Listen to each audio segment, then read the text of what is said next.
Before we ever turned onto the ALCAN Highway, before we picked a route or built a budget, we had to answer one question first.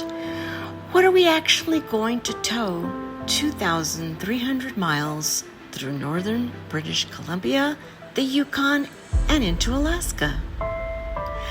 That decision shapes everything else. Your rig decides how far you can go in a day, where you can camp, how you handle gravel and frost heaves, and honestly, how much fun you have doing it. We chose the OPUS 15, and I'm going to tell you why.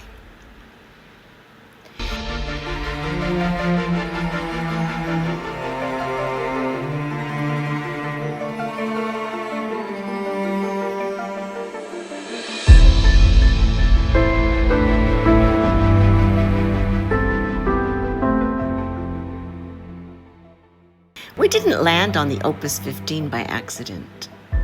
We went through basically every category of rig first. Should we get a Class A or a Class C motorhome? They're comfortable, sure, but they're massive. The ALCAN has sections of frost-heaved pavement and gravel construction zones, and we didn't want to be white-knuckling a 30-foot motorhome through them. Plus, if the engine has a problem, your whole home is stuck with it. A fifth wheel. Well, we used to have a fifth wheel years ago, and it was wonderful.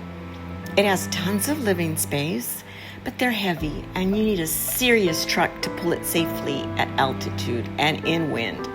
Northern British Columbia and the Yukon crosswinds are no joke. We thought of a truck camper. They're great off-road manners, but small living space for weeks on end, and ours was going to be a long trip. We thought about a teardrop trailer, lightweight and easy to tow, which we loved, but no bathroom, minimal kitchen, and honestly not enough room for 2 people and gear for 3 months. We needed something in between all of these, light enough to tow comfortably, tough enough for rough roads, livable enough for a 90-day trip. The OPUS 15 is a hard-sided hybrid. It tows low and aerodynamic with the roof down, then the roof lifts electrically once you've parked, giving you full standing headroom inside. Best of both worlds, a small towable footprint on the road and a roomy, comfortable cabin at camp. It's built specifically for off-grid, off-road travel. The chassis is galvanized steel, and it rides on an independent trailing arm suspension with dual shocks.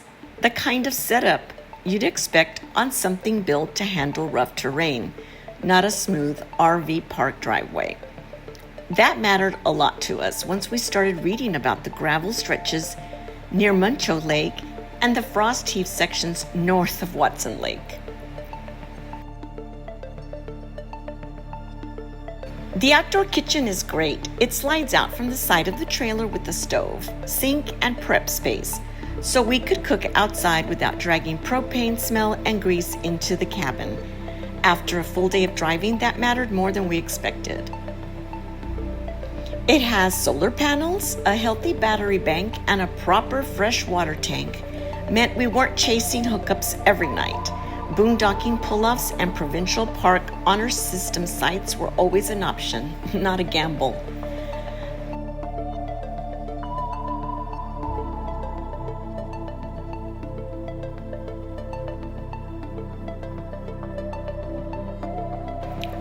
The OPUS has a king-size bed in the back and additional sleeping space up front.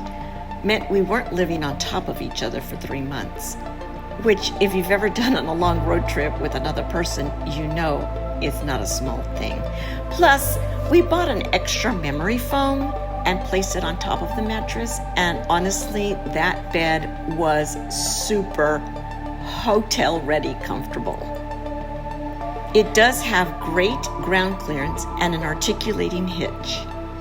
Both of those gave us real confidence pulling off onto gravel pullouts, forest service roads, and the occasional Is this even a road moment?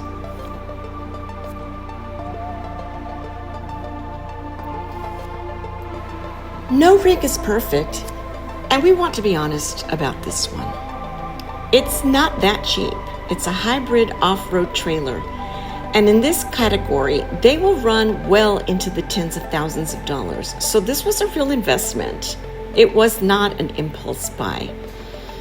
And my husband had traveled to Australia on a business trip, and while he was in Australia, he saw that over there in that country, they use a lot of these types of hybrid campers, and he just thought it was the best thing ever.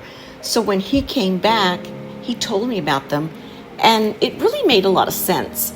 You get the outdoors, the indoors, and I thought it was a great idea. That's why we decided to go with an OPUS 15.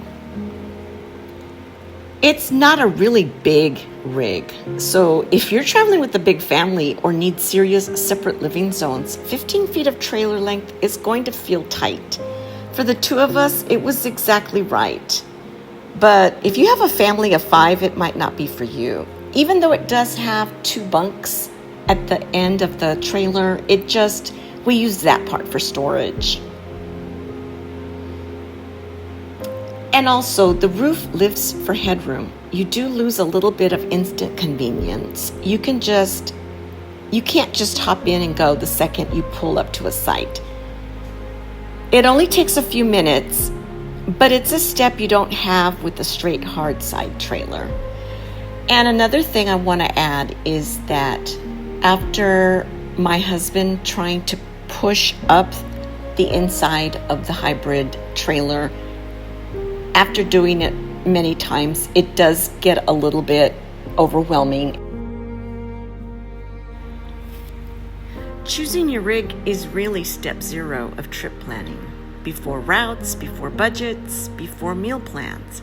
If you're in the which rig do I even need stage right now, that's exactly the kind of decision we walk through inside the cross-country RV trip kit, alongside the route planner, the budget tracker, and boondocking tools we'll be covering throughout this series. Links in the description if you want to grab it. So that's the rig, that's the why. Next up in this series, we get into the actual routes, where we go, and all the stops in between that we didn't see coming. If you're planning your own ALCAN trip or just love the idea of it, stick around. This whole series is for you. Happy camping!